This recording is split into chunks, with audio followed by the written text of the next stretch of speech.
Bonjour à tous et bienvenue sur la chaîne de Papier de Rêve. Je suis Ursula et aujourd'hui je vais peindre avec vous une cascade. Cette année j'ai décidé de participer au challenge World Watercolor Month qui est en fait un challenge de peindre une aquarelle par jour pendant le mois de juillet puisqu'apparemment le mois de juillet est le mois de l'aquarelle. Et pendant ce challenge, il y a un mot par jour pour s'inspirer, pour avoir d'autres idées et pour s'aider dans ce challenge de peindre une peinture par jour. Il y a un mot qui m'a intéressée particulièrement qui est fall. Alors ça peut être considéré comme l'automne, mais aussi comme la chute. Et j'ai décidé d'interpréter ça sous forme d'une cascade. Et donc j'ai réalisé une petite peinture de cascade et ça m'a beaucoup plu et je me suis dit que ce serait peut-être intéressant de vous partager mon process et de le refaire en plus grand puisque c'est l'occasion de travailler avec beaucoup de textures et de s'amuser juste avec des couleurs sans que ce soit très réaliste mais juste lancer de la couleur sur le papier et juste en profiter. Alors pour ma première couche, j'ai commencé par créer un turquoise avec le bleu de manganèse et le vert amazonite véritable. Quand on mélange ces deux couleurs-là, on obtient vraiment de très très jolis turquoises et on peut aussi le modifier et le faire un petit peu plus vert en ajoutant aussi une pointe de jaune de nickel azo. Mais c'est un turquoise qui est très lumineux, qui est très transparent par les couleurs qu'on utilise et du coup c'est très très intéressant à utiliser. Il se déplace extrêmement bien sur le papier et ça a été très intéressant de créer ce turquoise parce que je ne pensais pas que c'était possible. J'ai allié ce turquoise avec du bleu d'Indentrène qui est un bleu beaucoup plus sombre qui va ajouter du contraste et un peu de profondeur dans cette cascade. Et pour ce qui est des rochers, j'ai utilisé l'héliotrope véritable qui est une couleur très particulière. Elle est légèrement grisée, c'est une teinte de terre, mais surtout elle granule énormément. Elle n'a pas beaucoup de présence en elle-même sur le papier, mais elle fait des granulations absolument magnifiques et c'est exactement ce que je cherchais pour la texture de mes rochers. Et pour une fois, lorsque j'applique ces couleurs dans ma première couche, j'essaye de ne pas en mettre absolument partout. J'essaye d'avoir des petites réserves à certains endroits de blanc qui vont m'aider à créer des zones d'eau blanche, d'écume. C'est assez important de garder toutes ces zones-là, même si on peut rajouter de la gouache par-dessus. Ça ajoute quelque chose lorsqu'on peut garder le blanc du papier. Et avant de laisser sécher cette première couche, j'ai voulu ajouter encore plus de texture avec de l'encre acrylique sépia associée avec du médium de granulation. Et vous savez que j'adore cette combinaison parce que ça fait un effet très très poudreux sur le papier. Et c'est exactement ce que je recherche pour la texture de mes rochers. Et comme le sépia est un tout petit peu trop jaune à mon goût, j'ajoute du bleu d'Indentrène dans ce sépia pour le ternir un peu et lui donner un côté un petit peu plus grisâtre que marron. Et une fois que je suis satisfaite de ce qui se passe sur mon papier, je vais le laisser sécher complètement et pendant ce temps-là, je vais vous parler du matériel utilisé. Pour les pinceaux, j'ai utilisé un Escoda Ultimo numéro 18 et un Escoda Ultimo numéro 8, ainsi qu'un pinceau en forme de dague Silver Brush Black Velvet 1/4 pouce. Pour les couleurs, j'ai utilisé du bleu d'Indentrène, du bleu de manganèse, de l'amazonite véritable, du jaune de nickel azo,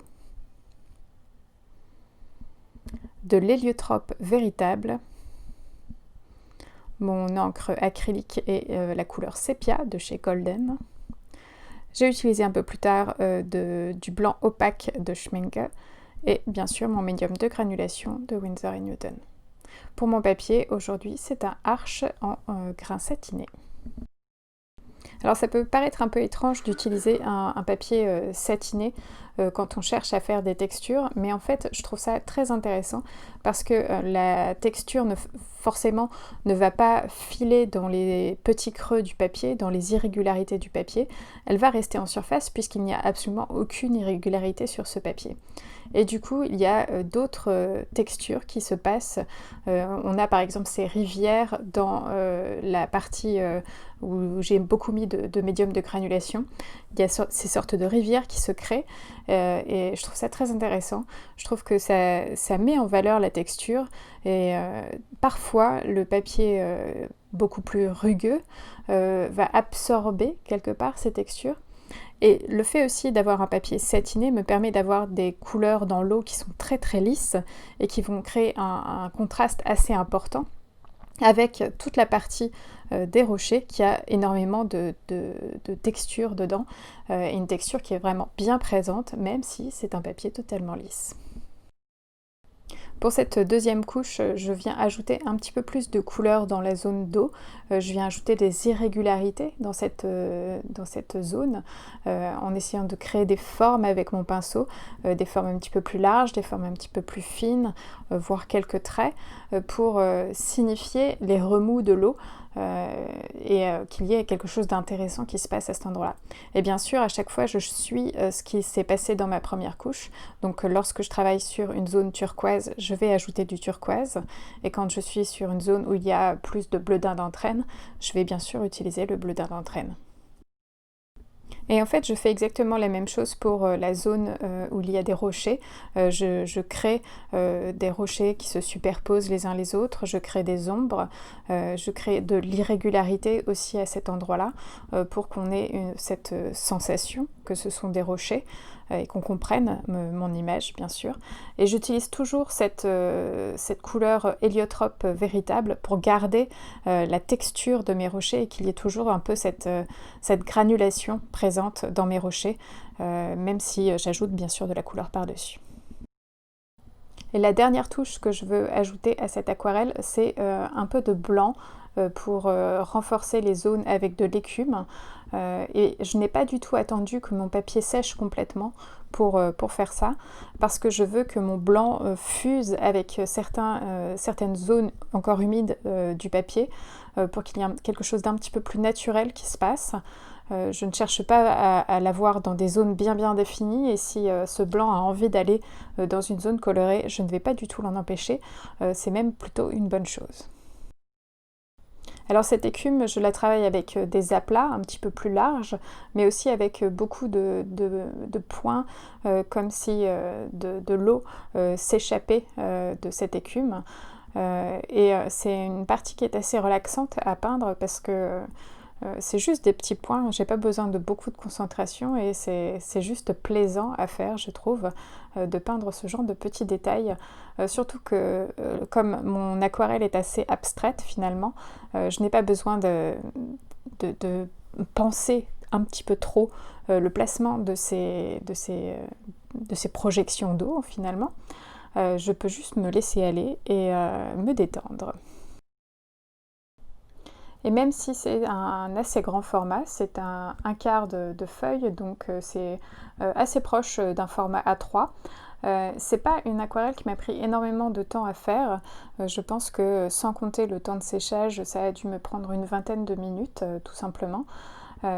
C'est quelque chose qui a quand même beaucoup d'impact, je trouve, pour le peu de temps passé, parce qu'il y a ces touches de couleurs qui sont très dynamiques, il y a tout ce côté textural qui est en fait pas énormément de travail, puisque c'est le médium de granulation qui fait le travail le plus important finalement.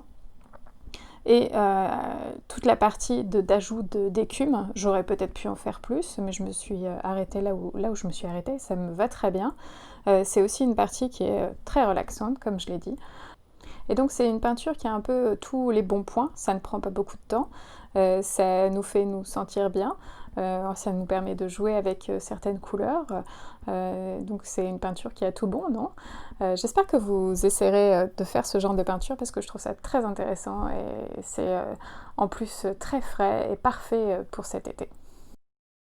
Et si vous voulez voir toutes mes petites aquarelles que je fais une par jour pendant tout ce mois de juillet, rendez-vous sur mon compte Instagram, vous trouverez le lien dans la barre de description juste en dessous, et comme ça vous pourrez voir un peu toutes mes créations, toutes ces dernières créations. Et cette vidéo est à présent terminée, merci de l'avoir regardée jusqu'au bout et j'espère qu'elle vous a plu. N'hésitez pas à aller jeter un œil sur l'article du blog pour plus d'informations sur cette image et dites-moi ce que vous en pensez dans les commentaires. À bientôt.